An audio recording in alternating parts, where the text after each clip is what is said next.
In this tutorial, you'll learn how to apply a cart discount using the Dynamic Rules feature in the Wholesale plugin. This rule allows you to automatically give a discount to the entire cart total when specific conditions are met, such as user role, products in the cart, or minimum order value.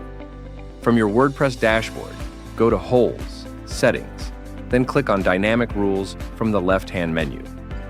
This is the section where you can create and manage all your pricing automation rules. Click the Add New button to create a new rule. First, turn on the toggle switch to enable the rule. Now, choose the action type as Cart Discount. Apply discount to entire cart. Next, add a clear label for this rule. This label will only be visible to admins and helps you identify the rule later. Optionally, you can add a private note to keep track of its purpose. Now move on to the Discount Settings section. Choose an amount type either percentage like 10% off the total cart, fixed like $10 off the cart's total. In the amount field, enter the value you want to discount.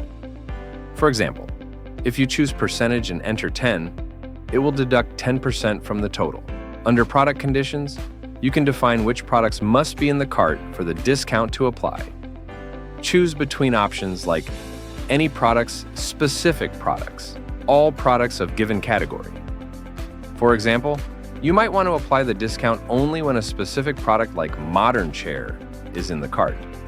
In the User Conditions section, you can choose which user roles qualify for this rule. Select Selected User Roles Only, and choose the appropriate wholesale role like default role or any custom role you've created.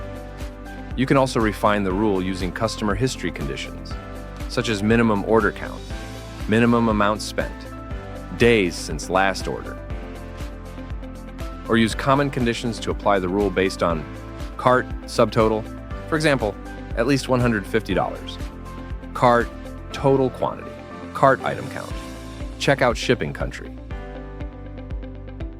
Finally, use scheduling conditions if you want the discount active only during certain days or time periods. Once you've configured all the required settings and conditions, click Save Changes. Your cart discount rule is now active, and the discount will automatically apply based on the criteria you've set. That's how you create a cart discount rule in Wholesale using Dynamic Rules. It's a powerful way to automate wholesale discounts based on cart total, user roles, and more. Thanks for watching. Don't forget to check out our other tutorials for more features inside Wholesale.